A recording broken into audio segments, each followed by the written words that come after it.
Hey there, I'm SwiftKey, and welcome to Firewatch. I am so excited to play this game. It came out last week, and I've actually been avoiding watching anyone play it. Everyone on my YouTube and Twitch lists have been playing it, and I've avoided it because I really wanted to try playing this game for my channel, and I wanted to go in completely blind. It's a very story-driven game, and the choices you make in the beginning kind of determine your background story. But other than that, I know almost nothing about it. I know that it's a really pretty game and that you're, I believe, some kind of wildlife ranger type character who's walking through the forest for a lot of the game, but that's all I know. I don't even know what the major plot is. So let's get, I can actually kind of look around a bit. Okay, so let's get into it. New game. Yes, please.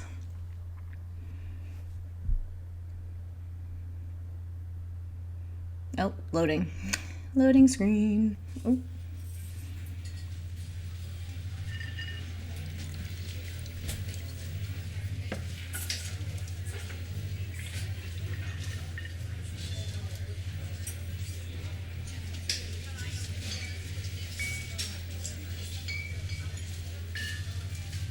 Boulder, Colorado, 1975. Oh, I didn't realize it was set in the past. You see Julia. Who's Julia? Do I do something here? Oh, do I click on it? Okay. She's about your age, late 20s, laughing with well-dressed professors and grad students from nearby CU Boulder. You, Henry, are out drinking with your pals. I'm assuming I eventually will get choices. You approach her. You are drunk. Of course. Well, to be fair, if I was going to approach a random stranger, I would have to be drunk too, so, you're pretty, or so what's your, major? I wouldn't lead with you're pretty. Like, being female myself, if some random drunk guy came up to me and was like, you're really pretty, I'd be like, that's nice, please go away. But if they were like, oh, so you're a student, what's your major? I'd be more likely to talk to them. You slur the word major and it smells like Coors. You give an awkward smile. Evolutionary biology. Oh, it's fellow biologist. Hello there, fellow biologist, she says. And I'm a professor. Oh, you're a professor in your late 20s? It is 1975, I guess. Because, yeah, nowadays you would not be a professor until you were, in your 40s at least. Because you'd have to do, minimum 6 years of grad school on top of your 4-year undergrad and then go on and do years of postdocs before you actually got a professor position. But anyway, all that university stuff aside. Cool, you reply. What's yours, she asks. She sniffs the air. Toxicology? Question mark? Was that a burn, you ask? She says, definitely. Worried she hurt your feelings, she asks you if you want to split a cheeseburger. Aw. 1 week later, you are Julia's boyfriend. Way to go, Henry! You sure hooked her. Alright. Oh, I'm in an elevator. Left click to use objects. Okay. So there's a backpack here. Pick that up, I guess. Are we going hiking with Julia? Oh, okay. I guess I don't need to... Okay. Parking garage. Can I do anything with this stuff? Of course, I go check out the dumpster first. I'm assuming this is where I'm supposed to be going. Load gear. Very carefully. Oh.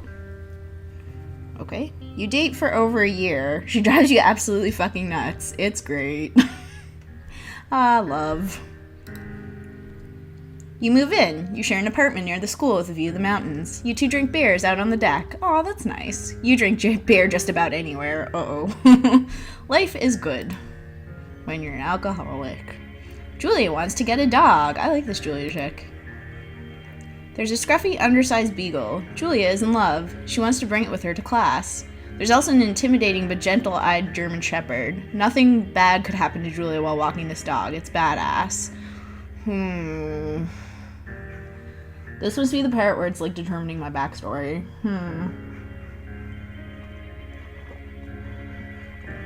I would be more inclined to get the Beagle because that's the dog she wants.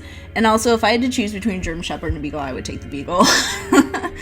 I just like them better. And I don't know, German Shepherds, like, I understand why people like them, but they're not a breed that I particularly am drawn to. So we're gonna go with the Beagle and name him Bucket because that's adorable. Please tell me I didn't just get Julia killed by getting her the Beagle over the German Shepherd. Bucket's a good dog, and a week later, you've totally forgotten about the other one. Julia loves him. You love him too. Aww. Please tell me nothing bad happens to Bucket. 1979. You talk out on the deck. It's summer, 9:30 p.m., and the heat still radiates off of the high desert. What do you think about kids, she asks. Ooh, loaded question. Kids? They're not very smart or good at much. I'm saying if you and I have some. A couple little idiots. That would be pretty good, or one day, why rush? Again, I'm just gonna go with what I would say in the situation. It would be one day, why rush? Yeah, because I'm personally not ready for kids. So one day, why rush? She looks away out towards the mountain. We have plenty of time, right? Speak for yourself, mister. My biological clock's a-ticking. Don't worry, you assure her. You tell her she has the body of an undergrad. My ovaries didn't get the memo, she says, laughing it off. One day, okay? Okay, one day, she says. 6 months later, you can engage lying in bed on a Sunday morning. Aww. Oh, so is this like a flashback while I'm heading into the wilderness, I'm guessing? Okay. Is there a, like, you are here? You're in their country. Learn to live with bears. Do not forget to check in. No fireworks. Who's setting fireworks off in the friggin' woods? Thoroughfare trail is not recommended for inexperienced hikers. It's a primitive backcountry trail. Well, I seem pretty on the go. Did I get my backpack out of the back of the truck? I guess I did. Off camera? Okay, so I guess we go this way. Is this the check-in thing? Oh, I guess I can't do anything with it. Sorry, guys. I keep walking up to stuff I can't interact with. Oh, this is really pretty. Oh, but I don't get to look at it for long. 1980. It's a Thursday night and Julia is 4 hours late. She doesn't call. You're worried and getting angrier by the minute. She walks in after you've gone to bed. She's not quite drunk, but she's clearly been having a fun time. You fight when she gets between the sheets. You get mad or you ignore her. I would be pretty pissed, but if she was sort of drunk, there'd be no point in arguing with her. Like, it'd be better just wait for her to sober up and talk to her about it the next day and just be like, dude, you should have at least called me and let me know you were going out. You don't touch each other all night. The next day you feel guilty for being so angry and ask her about her evening. She says it was great. You hold on to a tiny pill of resentment. You make some coffee and go to work. Yeah, no, I would talk to her about it the next day. 1981. Julia still likes to draw. She draws plants from her research. She draws all the places you go. She draws you. You pose and flex like He-Man, or you frolic like a Victoria's Secret model. Okay, well, I am playing what I assume is a heterosexual male, so I'm assuming I should pick you pose and flex like He-Man. But I kind of want to say you frolic like a Victoria's Secret model. Does this like determine how I handle situations? So if I pose and flex, I'm more like strength-based, whereas if I frolic, I'm more like dexterity-based? I don't know. I'm gonna go with frolic. I think it's funny. Very nice. Oh, I love this game already. Oh, this is so pretty. Really nice looking game.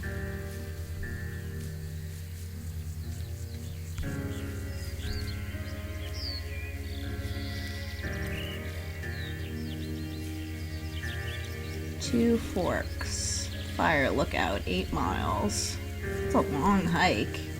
Spacebar to climb over obstructions. Whoa. Oh, it's so pretty. 1982. During the summers, you and Julie enjoy walking Bucket at night. Oh, this is where the not getting a German Shepherd thing is going to come up, isn't it? There's a festival in town. It brings in folks from faraway places. One of them tries to mug you with a knife. What did I just say? Bucket gets kicked. Fuck, dog, Julia yells. She gets flustered and has trouble speaking when she's stressed. You confront the attacker. You scare him away or you beat his goddamn face in. You scare him away. You reach into your pocket like you've got a gun and threaten to kill him. You manage to scare all three of you. He runs away. Julia asks to take a different path from that day forward. You say okay. You don't want to go that way either. From then on, you walk by the river.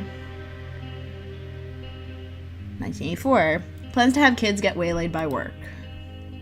Julia gets offered a job at Yale. Yale is in Connecticut, 2,000 miles away. It's a great job, associate department chair. She wants to move. You absolutely do not.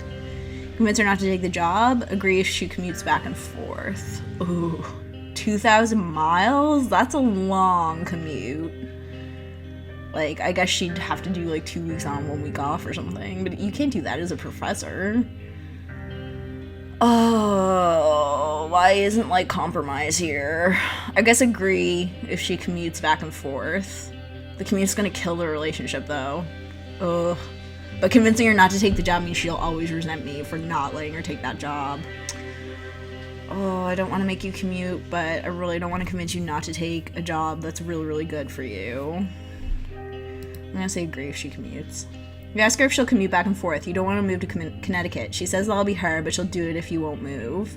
You tell her not to pass it up if it's what she wants. She agrees. She flies back to Boulder 3 times each semester. Oh yeah, because we're in Boulder, Colorado. Yeah, no, you wouldn't be able to. Yeah, so she's pretty much living away now. That's hard. Julia sent home from Yale on paid leave after having an episode. She lost it on a colleague for borrowing books that were important to her research. She didn't remember she had happily loaned them to him just 2 days prior. Ooh, that's not good. She was found crying in the stairwell. You say that maybe you guys should talk to someone about it, or you make macaroni and drink wine and try to forget about it. I would say that we should talk to somebody about it. The fact that she can't remember something that happened 2 days ago, that is a huge red flag that something is going on. After seeing multiple doctors and having many tests, they are worried that Julia might be suffering from early onset dementia, which is exactly what I was thinking. She's 41. Oh my god, that's so sad. You both decide to keep it a secret for now. Oh, that is so sucky. Aw, now I'm getting all emotional. Journal, pick up. Sure.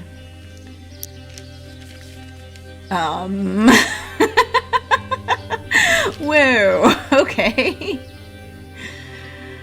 Bucket is getting older. Julie comments that's kind of nice because he gets in less trouble around the house. A week later, she goes back to the university. Is that really a good idea?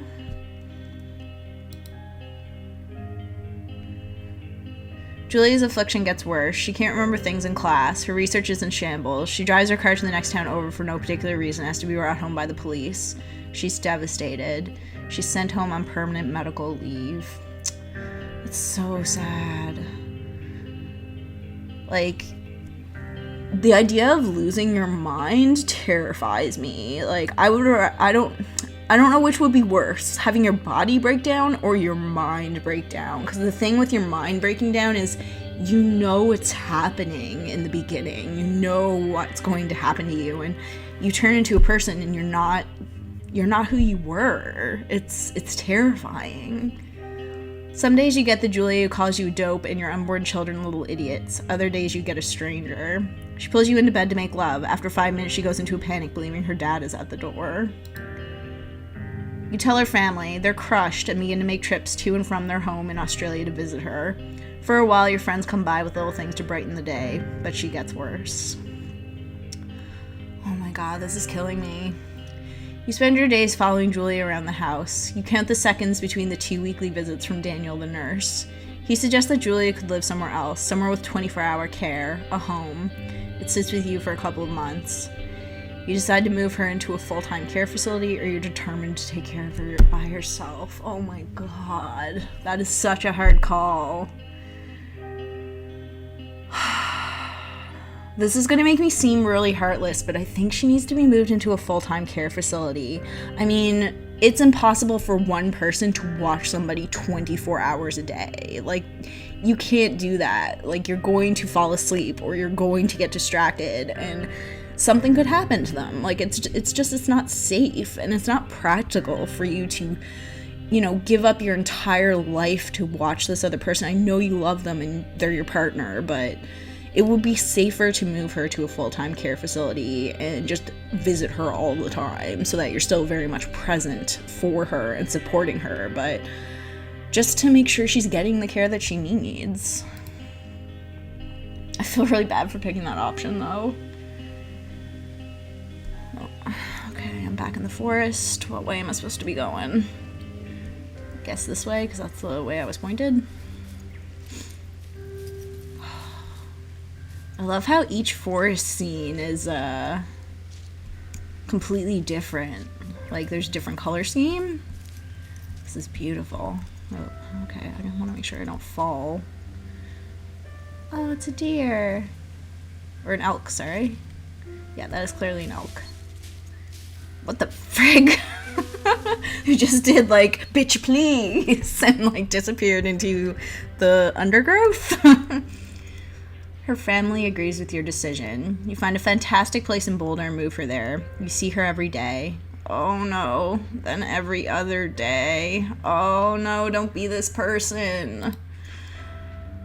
Oh, you go out to the bar with your old friends. It's not the same. You get the feeling that every wife tells her husband, if you ever put me in a home like Henry did, I'll cut your balls off. See, this is what I'm saying. You slowly decide to not see your old friends that much. Oh, did I pick the wrong thing?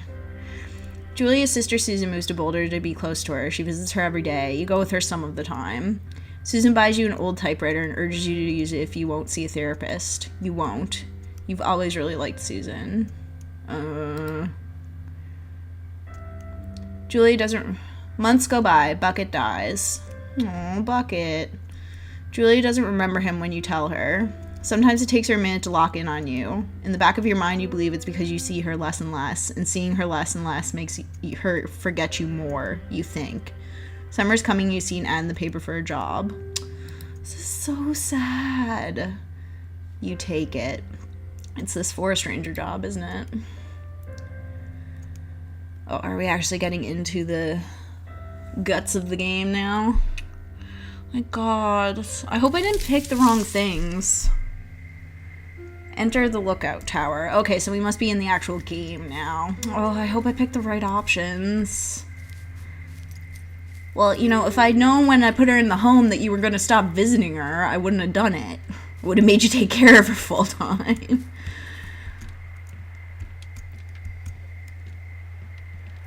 Alright, lookout tower.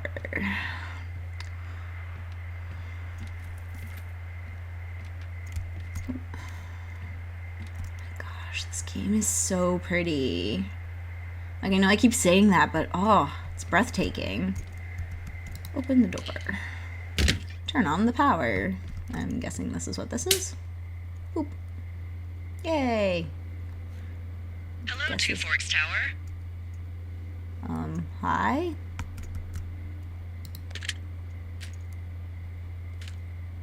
Two Forks Tower, this is Thoroughfare Tower. Come in. Hold left shift to activate radio. Oh. Hello.